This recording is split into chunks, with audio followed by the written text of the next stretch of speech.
السلام عليكم، ازيكم حبايبي؟ عاملين ايه واخباركم ايه؟ طبعا في البدايه اقول لكم كل سنه وانتم طيبين كده، ويعود عليكم الايام بخير عليكم وعلينا وعلى الناس جميعا يا رب.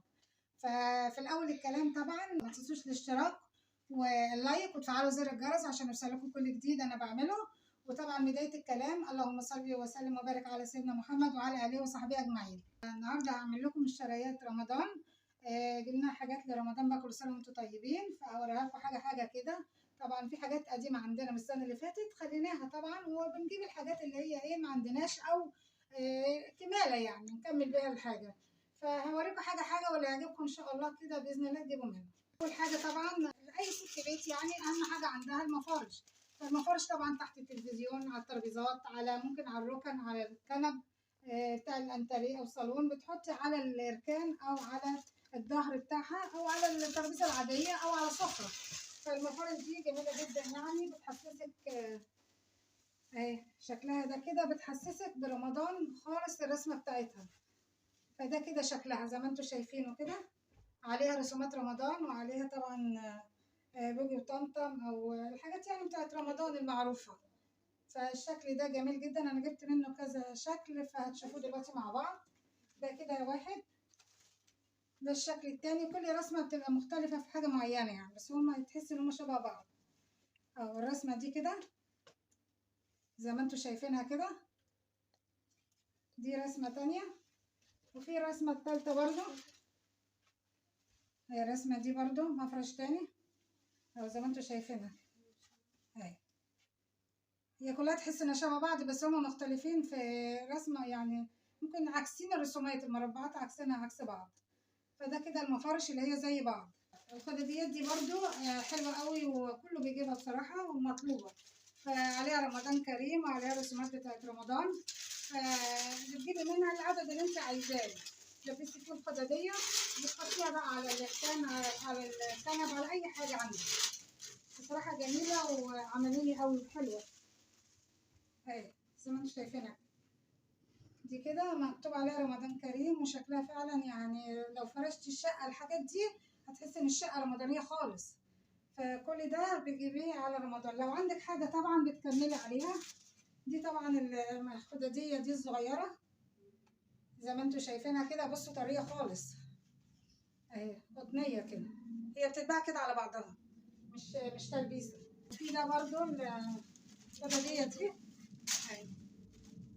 طبعا في الخدادية دي برضو شكلها حلو قوي على بوجو طمطم. المفرش ده بقى برضو جبناه بقية المفارش التانية، ده شكل تاني قياس بقى ايه، كل ما اجي امسك كيسة تقوم واقعة. فده المفرش ده مفرش تاني زي ما انتم شايفينه كده، لونه حلو قوي قوي وبيدل برضو على رمضان اهو زي ما انتم شايفينه، شكله جميل. ده ممكن برضو تحطيه على كنب او على ترابيزات. طبعا الورق ده بيتباع طبعا كده زي ما هي كده على بعضها. فاحنا جبنا برضو مجموعة منهم. طبعا بيتفكوا، يا اما تحطيهم في البلكونة، يا اما تحطيهم مثلا بره عند الباب وانت داخلة، يا اما ممكن في الشقة نفسها في الصالة بتاعتك، بتديك ايحاء برمضان برضو. فهنا برضو اشكالهم جميلة جدا. فده كده يعتبر ده شكل ده، وده ده شكل تاني. هذا عشان ده مفتوح شوية. ده برضو شكل تاني كده زي ما انتم شايفينه، شكله حلو قوي.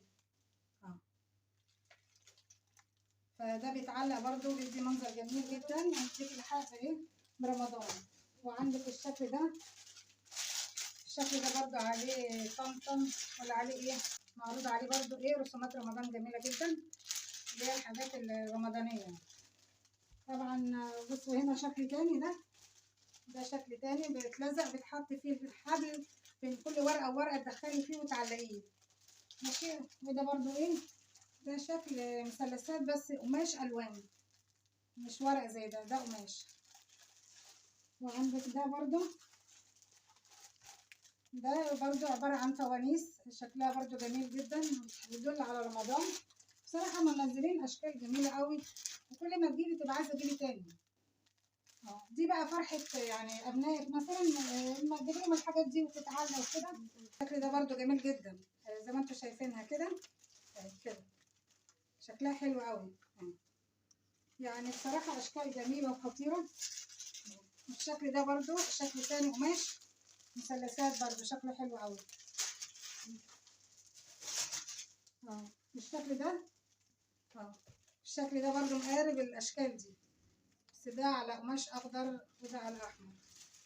حاجات بصراحه حاجات تحفه وجميله. نيجي بقى اللي هي الحاجات اللي ايه دي، الرسومات دي عليها طبعا بوبي، عليها بوبي، فدي بتتلزق على الحيطه.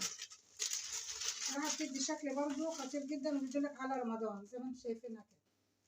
شكلها حلو قوي بصراحه. انت لو نزلتي مثلا عشان تشتري اي حاجه، فالحاجه بصراحه بتغريكي وبتبقى عايزه تجيبي تاني وتاني، بس يعني بتجيبي في الحدود يعني. ولو عندك حاجات برضه من السنه اللي فاتت بتحطيها، دي مع دي بتخلي الشقه شكلها جميل وشقه رمضانيه. دي بقى رسومات بتتعلق بتتلزق كده، اللزق ده على الحيطه زي ما انتم شايفينه كده، برضه اشكال رمضان. ودي بس دي اي براويز بتتعلق من البرواز من ورا كده على الحيطه كده. بصراحه رسومات جميله. ودي برضه بتتلزق من ورا، ودي زيها كده هكذا. يعني احنا جبنا كذا شكل كده على اساس ايه، ان تدي منظر كده تعلقها على الحيطه يبقى شكلها حلو. دي بكار برضو بتتحط من ورا، فيها حاجات يعني تعلقيها على اي مسمار على الحيطه، فشكلها جميل قوي. طبعا احنا ما ننساش المسحراتي. المسحراتي ده لحد دلوقتي الحمد لله يعني بيعدي علينا، فده في السحور بيفكرك برمضان خالص. حتى وانت في رمضان يعني، او قبل رمضان ساعات بيعدي برضو قبلها بيوم بتاعي، يعني يفكرك برمضان. فالطبله دي ما تخلاش منه، فشكلها برضو ايه جميل. لو علقتيها برضو على المنظر شكلها حلو قوي. طبعا الفانوس ده مكتوب عليه رمضان كريم، فيعني شكله جميل قوي، عاجبني عشان شكله خشب كده، فتحس انه شكله تحفه يعني حلو. فبيشتغل طبعا من هنا كده زي ما انتم شايفين كده، فشكله حلو. ده جبته احطه في المطبخ، فعارفه يحسسك برمضان كده وانت قاعده بتعملي في الاكل او كده وتحضري رمضان، فيحسسك قوي برمضان يعني. وده بقى كان عندنا وشكله تحفه قوي. احنا عندنا فوانيس ياما قوي قوي، فهنعمل فرش الشقه ان شاء الله وهنصوره، فهتشوفوا فوانيس بقى. كنت جايباهم لبناتي وكده، فمن هم صغيرين فكنا بحطهم في النيش كده ومحافظين عليهم لحد دلوقتي فوانيس كتير. فدي يعني ايه، ده منهم وده اللي جايباه للمطبخ. طبعا الكوبايات دي ما تخلاش من العصير في رمضان، فالكوبايات دي جميله قوي شكلها رمضاني قوي. ففي منها اللي هو النوع ده كده جايبين كميه الشكل ده، وفي اللي هو عامل زي الباغة او بلاستيك شويه، فشكله برضو جميل قوي. الشكل ده بيدل برضو بصي منظره رمضاني خالص. وده كده. ففي اشكال عندنا كتير قوي. بالشكل ده عليه بجر طمطم حلو قوي، وده زيه. فدي كوبايات ايه نوعيات، يعني نوعيه كوبايات ايش اشكال بقى على الالوان، فبرضو شكلها جميل قوي. واللمبه دي برضو طبعا في كتير قوي قوي قوي بيحطوها في البلكونه في رمضان. اللمبه اللي هي بتدي الوان كتير، مجموعه الوان، فشكلها برضو حلو قوي عجبتنا، وقلنا نحطها في البلكونه. طبعا البلكونه والحاجات دي بتهتموا بيها، فبتدي شكل حلو قوي في رمضان. طبعا هنيجي بقى الحاجات اللي هي العواميد. فالعواميد احنا جبنا اشكال والوان زي الشكل ده كده، زي ده كده، فبصراحه شكله خطير. الحاجات دي بقى لو في براويز على الحيطه او ساعه على الحيطه او على التلفزيون او على اي حاجه تمشي عليها العواميد دي تدي شكل جميل. فهوريها لكم دلوقتي هي بتنور شكلها خطير. الشكل ده كده شايفينه شكله جميل، فده تمشيه على اي حاجه على الحيطه بيدي شكل حلو قوي. فاحنا جبنا مجموعه من الاشكال دي. في برضو الشكل الفوانيس ده برضو شكلها جميل قوي دي.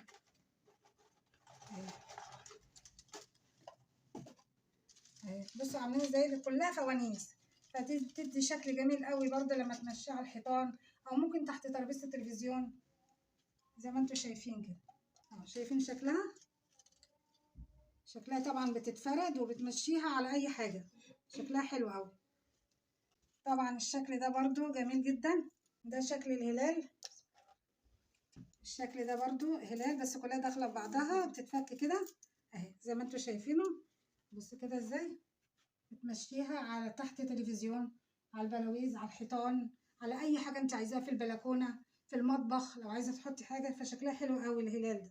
طبعا في شكل تاني، احنا جبنا مجموعه اشكال يعني. فالشكل ده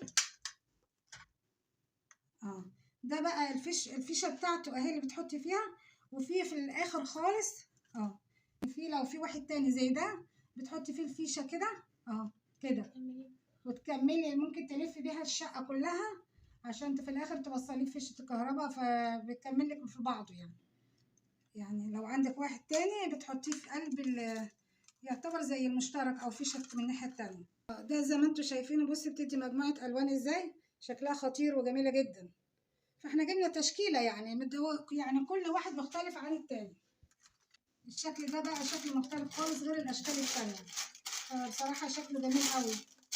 هو مدور كده، معرفش هو شكله يعني غريب، يعني حاجه غريبه. شكله عامل ازاي زي ما انتم شايفينه كده، شكله جميل برضو. ده تمشيه برضو في الاوض، لو اوض جوه مثلا مش لازم بره، تمشيه على اي حاجه، على الحيطه، على الترابيزات، على كل حاجه، يعني شكله حلو قوي. يعني هتخلي الصراحة الشقة كلها منورة، في حاجة جميلة. ده برضو شبه الزرع، عارفة الزرع يعني عامل زي الزرع، فبرضو لما بيتنور بيبقى شكله خطير. انتوا بصراحة لو نزلتوا عشان تجيبوا أي حاجة، يعني الحاجة بتغريكوا، بتخليكوا تجيبوا أكتر من اللي انتوا عايزينه. فبرضو لو عندكم حاجة زي ما قلنا من السنة اللي فاتت، خلوها طلعوها برضو وتستعملوها، برضو شكلها حلو، الفيشة بتاعتها خطيرة. طبعا ده الشكل اللي وريتهولكوا دلوقتي، اللي هو عامل زي الزرع شوية، او عامل زي الفراولة. فبصراحة شكله جميل قوي، وبصوا شكله خطير.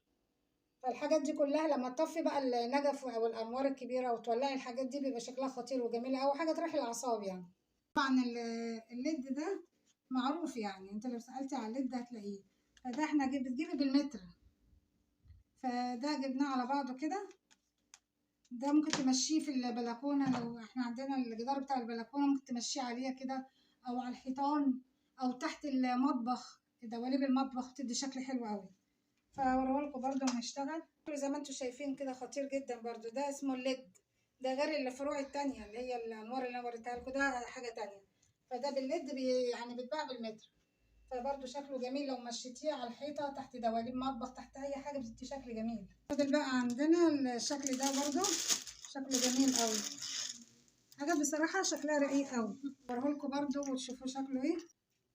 ده برضه شكله كمان خطير قوي، شكله جميل، تعتبر زي فوانيس يعني. فكل ده طبعا حاجات روحانيات كده، تحسي برمضان كده وانت داخل عليكي وجايبة الحاجات دي، بتبقى فرحة برضه، فرحة ليكوا، فرحة لأبنائك، فرحة لكل اللي معاكوا في البيت. ده بقى شكل تاني خالص، احنا جايبين اشكال مختلفة يعني، مش كل شكل واحد، عشان يبقى الحاجات دي مختلفة، والشقة طبعا بتحطي في كله، فبيبقى شكلها حلو. دي عاملة زي اللمض بقى، فاكرين اللمض الافراح الاول كانت بتتعمل كده، فهتنوريه برضو شكله حلو قوي. ده زي ما انتوا شايفينه برضو، الانوار عامل زي انوار الافراح، شكله جميل. فده متعلق برضو شكله حلو قوي، انتوا شايفينه كده. ده بقى بصراحة يعني شكله جميل وخطير قوي، عجبنا برضو الشكل ده. الحاجة بصراحة ما بتشتغل كمان يعني شكلها غير لما تكون انت شاريها كده. ده برضو شكله جميل قوي، بيتفرد طويل كتير، فبصراحة ممكن تمشيه على حاجة كبيرة، يعني لو الصالة عندك طويلة تمشي بقى براحتك بقى، فكبير. زي ما انتوا شايفينه، والوان بقى مدي كذا لون، فبيروح ويجي كده برضو بيدي شكل جميل قوي. كلها بصراحة حاجات خطيرة وحاجات جميلة، وبتدل على رمضان. طبعا الحاجات دي جميلة وفعلا، ويعني تديكي ايه، ان انت حاسة برمضان داخل عليكي، فبتدي بهجة وفرحة، وخصوصا لأولادك وكده. فحاجات حلوة يعني، حاجات جميلة. اللي عندك قضي بيه، واللي ناقصك بتجيبي حاجات ان شاء الله، حاجات بسيطة يعني تقضي بيها لرمضان، فبتحسسك بسعادة يعني. الحاجة دي مش أساس رمضان، الحاجة دي يعني ايه، حاجة مساعدة كده، لكن مش أساس رمضان. فأساس رمضان طبعا الروحانيات والطاعة بتاعت ربنا، والحاجات اللي فرضها ربنا علينا. أول حاجة الصيام، الزكاة، صلة الرحم، الصدقة مهمة أوي أوي، وإطعام الطعام، والحاجات دي في رمضان جميلة، بتقدروا عليه، أي حاجة بتقدروا عليها. طبعا القرآن طبعا احنا مش ناسيينه في شعبان وفي رجب، في السنة كلها تقدري تقريه يعني، لكن في رمضان كثفي القراية شوية، انك تختميه، ويا ريت تختموه أكتر من مرة، فدي حاجة جميلة برضو، كله في ميزان حسنات البني آدم. فطبعًا ربنا كده يكتب لكم كل خير كده، ويجازيكم خير على كل الأعمال اللي هتعملوها في رمضان وطول السنة طبعًا، كل سنة وأنتم طيبين ويعود عليكم الأيام بخير كده وعلينا يا رب. طبعًا اللي وصل لحد هنا ما ينساش بقى الاشتراك ويفعل زر الجرس عشان يوصله كل جديد، واللايك، وطبعًا أهم حاجة ما ننساش الصلاة على النبي كده، اللهم صل وسلم وبارك على سيدنا محمد وعلى آله وصحبه أجمعين.